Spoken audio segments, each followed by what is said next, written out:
Ya, Anda kembali di Apa Kabar Indonesia Pagi. Pemirsa, yang Anda saksikan tadi adalah bagaimana kemudian proses pencarian. Tim penyelam kebanggaan kita kemudian melakukan pencarian terhadap serpian pesawat dan juga korban dari Sriwijaya Air SJ182 ini. Kita akan ajak Anda pemirsa untuk memantau bagaimanakah proses pencarian pada pagi hari ini langsung dari atas kapal polisi Bisma. Sudah ada rekan kita Akhir Nasution di sana. Selamat pagi, Akhir.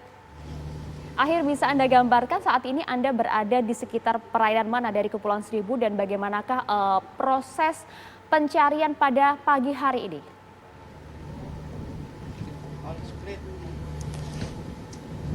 Ya Maria, saat ini kami berada di kapal polisi Bisma 8001, tepatnya di antara Pulau Lancang dan Pulau Laki, dan proses pencarian kapal atau pesawat Sriwijaya Air SJ182 pada hari ketiga ini akan mulai dilakukan. Tadi petugas gabungan dari tim Polair Baharkam, Brimob dan juga Polair Polda Metro Jaya sudah melakukan persiapan, sedang dilakukan briefing untuk proses pemantapan penyelaman dan juga pencarian korban Sriwijaya Air dan juga puing-puing pesawat.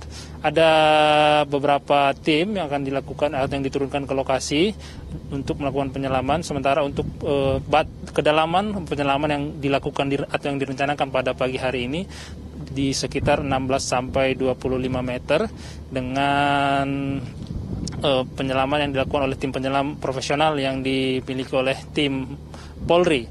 Dan untuk cuaca dapat kami gambarkan saat ini di Kepulauan Seribu, di perairan Kepulauan Seribu memang cukup cerah meskipun sedikit berawan.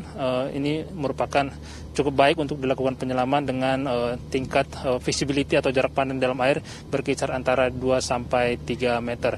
Dan fokus pada pencarian pada pagi hari ini dari tim polisi Bisma, dari tim penyelam dari Baharkam dan juga Brimob serta Polda Metro memang untuk tetap mencari puing-puing dan juga korban yang masih kemungkinan berada di bawah laut, dan juga kemungkinan untuk lokasi atau area pencarian kemungkinan akan lebih diperluas karena ini sudah memasuki hari ketiga. Kemungkinan puing-puing tersebut sudah dibawa bergeser ke pesisir karena menurut keterangan yang disampaikan oleh Kepala Basarnas Marsikal Madya Bagus Puruhito memang arah angin, hembusan angin kemungkinan akan membawa sisa-sisa puing ke arah pesisir. Dan untuk itu maka semua lagi dipersiapkan, sebentar lagi kemungkinan akan turun sekitar 10 menit lagi untuk melakukan pencarian terhadap pesawat Sriwijaya Air dan juga korban dan penumpangnya. Dan untuk temuan pada hari kemarin memang dalam tim yang turun ke lapangan dari kapal polisi Bisma ini kemarin sempat ditemukan beberapa serpihan dan juga beberapa potongan tubuh yang diduga memang milik korban, dan berupa juga ada pakaian, kaos juga serta jaket yang ditemukan di bawah air. Dan nantinya tentu akan kami update kembali informasi terkini jika ada temuan yang ditemukan oleh para penyelam dari tim Polri di kapal polisi Bisma ini. Untuk sementara kami kembalikan ke studio Maria dan juga Kamarati. Baik, terima kasih banyak Akhir Nasution sudah melaporkan langsung. Tetap bertugas, tetap jaga kesehatan selama bertugas begitu ya. Terima kita kasih, ke Kapten Koko. Kapten Koko, kalau kita ini memang informasi juga masih belum ada yang valid begitu ya, karena belum ada keterangan secara resmi dan juga jelas. Kalau mendengar dari berita-berita yang dibaca dari Flight Radar, kabarnya pesawat ini sempat oleng ke kiri dan juga ke kanan dengan mungkin cukup tajam begitu, Kapten. Apa yang mungkin terjadi kalau Anda melihatnya?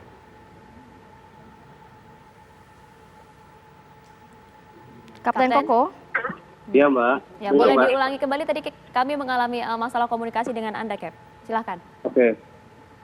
Kalau misalnya tadi dibilang oleng kanan atau oleng kiri, itu kemungkinan dia lagi menghindar daripada cuaca yang jelek, Mbak.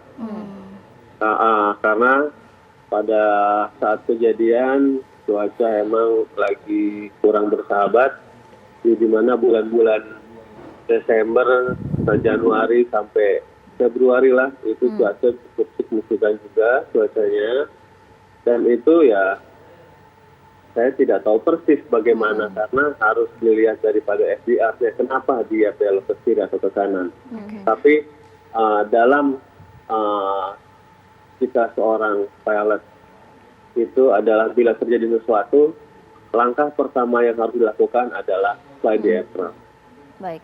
Ini mungkin salah satu cara captain atau FO-nya. Saya tidak tahu siapa yang terbangnya. Apakah yang terbangnya captain apa FO-nya. Tapi langkah yang pertama yang mereka lakukan adalah fly the aircraft.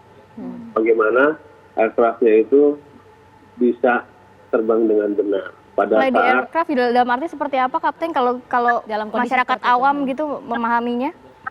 Oke, bila terjadi sesuatu, Mbak, terjadi sesuatu yaitu misalnya single engine mesinnya mati satu, Ya.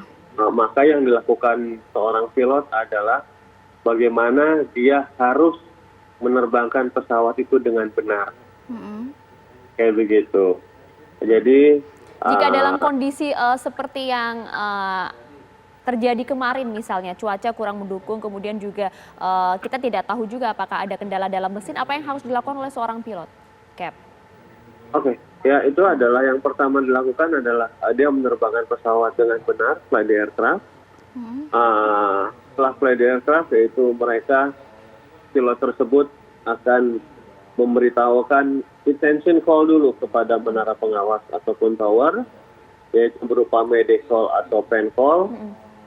Setelah mereka akan solve the problem, Mbak. Baik, begini Cap, kalau kita lihat kemarin itu kan pada saat di ketinggian 10.900 kaki kemudian menukik tajam hingga ke ketinggian 250 kaki dan dalam waktu hanya beberapa menit saja. Tentu yang akan dilakukan pertama kali oleh seorang kapten, pilot maksud kami yang seperti Anda sampaikan tadi adalah bagaimana kemudian dapat menstabilkan kembali, menerbangkan kembali pesawat tersebut. Namun dalam waktu yang cukup singkat tersebut, beberapa menit saja, bagaimana kemudian dirinya harus mengkomunikasikan hal itu kepada pihak ACT? Oke, dalam cockpit ada dua pesawat ada dua pilot, yaitu adalah captain dan first officer. Nah, di situ mereka kalau sewaktu captainnya terbang, maka si FO-nya akan menjadikan support atau sebagai pilot monitoring. Di situ dia bisa melakukan medic call terhadap pesawat ataupun terhadap menara pengawas, kayak gitu, Mbak. Nah, itu di situ hanya medic call, hanya intention call aja. Jadi langkah selanjutnya adalah dia sebagai supporting daripada pilot flying.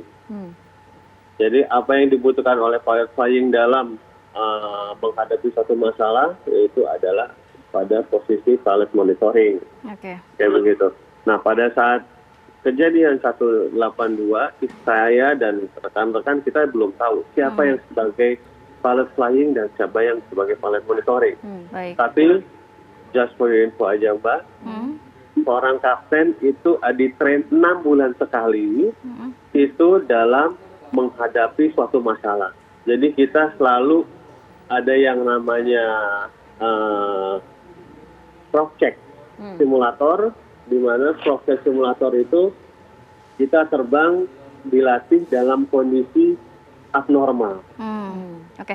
Semua abnormal. Jadi kita simulator cross check itu tidak ada yang kondisi normal. Jadi kondisi darurat, kapten dan juga pilot sudah bisa begitu ya, Betul, mengambil langkah jadi antisipasi. Jadi saya yakin sekali almarhum Kapten Afwan, beliau sangat capable untuk masalah tersebut, Ya. kayak begitu. Dan 6 bulan sekali, dan itu tidak gampang loh, Mbak. Susah loh kayak begitu tuh, kayak Baik. begitu susah loh. Kapten Dan Koko. itu, Ya, baik. Ini agak bergeser sedikit pertanyaannya, Kapten. Kalau melihat sudah pasti pilot-pilot, khususnya pilot Afwan yang memang mengendarai pesawat tersebut juga sudah pasti memiliki jam terbang yang tinggi begitu. Tapi apa yang biasanya menjadi isu apabila pesawat tersebut hilang kontak? Apa yang biasanya faktor-faktor apa saja yang bisa mempengaruhi begitu, Kap?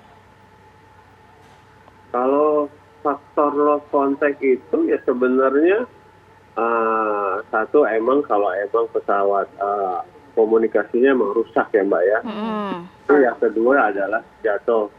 Seperti kita tahu juga waktu kejadian 60 itu mereka sempat yang namanya intention call dulu terhadap tower ataupun menara pengawas. dan akhirnya close contact tersebut pada pesawat posisi jatuh dan tidak bisa dikontak kembali kayak begitu, Mbak. Oke, baik Cap, Anda kan juga merupakan salah satu pilot yang kemudian sempat menerbangkan pesawat jenis ini begitu. Aspek-aspek apa yang Anda ingat dari Boeing 737 seri 500 ini? Kalau aspek safety-nya sangat bagus, Mbak. Safety-nya bagus dan pesawat tersebut ibaratnya 500 ini sistemnya sudah mumpuni, Mbak. Sistemnya sudah mumpuni dan saya lihat dan saya rasakan sendiri bahwa menerbangkan 737-500 itu pesawatnya enak. Pesawatnya enak. Mudah Karena dikendalikan saya juga. dari pesawat yang sebelumnya, saya lahir dari 737-200. Jadi untuk ke 500 adalah yang sudah ibaratnya sudah advance, itu enak, Mbak. Sudah handal begitu ya Kapten ya. Oke. Betul, enak. Kalau usia 26 tahun untuk sebuah pesawat ini juga mempengaruhi nggak kerentanan terjadinya kecelakaan? Kalau mengenai usia, kita kembali kepada masalah maintenance, Mbak. Masalah maintenance. Jadi maintenance tersebut saya merasakan berapa tahun terbang Sriwijaya, maintenance-nya cukup handal. Jadi saya rasa untuk usia bukan faktor yang berpengaruh besar terhadap kecelakaan tersebut. Saya bilang begitu. Mengenai jatuhnya pesawat tersebut, yang saya lihat begitu. Usia nggak ada masalah. Usia nggak ada masalah. Tapi yang menjadi pertanyaan adalah kemudian bagaimana maintenance dari setiap pesawat ini, termasuk pesawat-pesawat yang mungkin berusia lebih dari 26 tahun seperti ini. Nah, jika Anda melihat sebenarnya seperti apa sih standar maintenance bagi pesawat-pesawat di Indonesia, terutama bagi pesawat yang usianya lebih dari 20 tahun? Kalau saya lihat dengan usia pesawat itu akan kembali kepada masalah teknisinya sendiri. Saya lihat begitu, Mbak. Karena saya lihat dan saya rasakan sendiri terbang dengan pesawat yang cukup usianya cukup lama, Cukup tua kayak ya. begitu. Itu pesawatnya bagus, Mbak. Ya, teknisi kita seperti apa? Teknisi kita cukup handal, apalagi saya ngelihat ada kebetulan kita sering komunikasi dengan teknisi ya, Mbak ya. Jadi kita kadang-kadang saya juga mesti belajar dari mereka. Even saya seorang kapten, saya bilang kayak begitu, saya mesti belajar dengan mereka. Jadi saya lihat bahwa mereka cukup handal dan mereka sangat kooperatif dengan kita. Kapten Koko, kabarnya ini juga kalau dilihat dari flight radar bahwa pesawat ini sempat kembali lagi ke apron. Apakah seorang kapten bisa memutuskan untuk tidak jadi berangkat kalau merasa ada permasalahan di awal? Oh, bisa, Mbak. Bisa ya? Itu saya malah baru dengar tuh kembali lagi ke apron itu. Kabarnya kalau dilihat dari flight radar ini, tapi informasi juga yang memberikan bukan dari pemerintah begitu ya? Oke. Tapi apakah hal itu kemudian memungkinkan, dan jika memang seorang pilot kemudian memutuskan untuk tidak menerbangkan pesawatnya, apakah hal ini juga kemudian harus dipatuhi oleh pihak maskapai? Oh iya, jadi kalau misalnya, jadi kita pesawat terjadi sesuatu diindikasinya bukan hanya terbang saja. Waktu kita mundur atau namanya pushback, tiba-tiba terjadi ada suatu masalah kayak begitu, kita bisa ngambil keputusan untuk kembali lagi ke apron, Pak. Ke apron back. Kapten, oke, kalau kita melihat ini kan sebenarnya tadi kejadian yang mungkin masih simpang siur begitu ya. Tapi kalau melihat dari Kapten sendiri, dari ketinggian 10.000 kaki kemudian langsung drastis ke 200 kaki, ini bisa penumpang sendiri, apa yang dirasakan? Apakah langsung blackout atau bagaimana? Waduh, kalau rasanya sih lumayan kayaknya blackout pasti, Mbak. Kalau saya kalau begitu. Karena dalam hitungan menit juga, Cap? Dalam hitungan menit lah ya, Mbak ya, kayak begitu. Karena ya saya belum pernah merasakan seperti itu. Cuman kita kalau misalnya simulasi, ada kita namanya simulasi emergency descent, kita turun mesti cepat, kayak begitu. Itu ya rasanya sebenarnya biasa aja ya. Kemungkinan karena saya seorang pilot yang kita di-train terus selama 6 bulan, 6 bulan sekali di-train melakukan hal tersebut. Jadi sebenarnya nggak ada masalah buat kita, kayak gitu. Tapi kalau dirasakan oleh seorang penumpang pasti akan berbeda. Oke, Cap, tentunya kita tidak ingin menyimpulkan apa yang terjadi secara dini terhadap Sriwijaya RSJ 182 ini. Tapi jika Anda lihat dari mulai data flight radar yang cukup minim, kemudian juga hasil temuan serpihan pesawat yang kemudian cukup kecil begitu. Apa yang terjadi terhadap pesawat ini pada saat kemudian menyentuh laut? Waduh, kalau untuk menyentuh laut itu semua harus based on daripada data. Semua based on daripada data. Bagaimana itu dia masuk ke dalam lautnya itu semua ada di dalam FDR. Baik. Kita tidak bisa menyimpulkan karena saya tidak bisa melihat apa yang terjadi real di dalam kokpit tersebut. Nah, dalam kokpit tersebut bagaimana jatuhnya, angle-nya ataupun seberapa kecepatannya. Kalau flight radar saya sendiri juga tidak yakin akan kebenarannya. Saya yakin adalah yang ada di dalam FDR itu yang nanti diolah oleh KSKC yang itu menjadi sumber yang penting bagi kita. Bahwa dengan jatuhnya itu misalnya kecepatannya sekian, kayak begitu loh. Jadi kalau pada saat sekarang, meskipun saya seorang pilot yang menerbangkan pesawat tersebut, itu saya tidak bisa memprediksinya bahwa kecepatannya berapa, angle-nya dia masuk bagaimana, apakah pecah apa tidak di dalam masuk di dalam lautnya. Itu saya tidak bisa prediksi kayak begitu karena data yang saya dapat tidak cukup data untuk itu. Masih minim ya, kita masih menunggu ya bagaimana penemuan selanjutnya begitu ya Kap ya.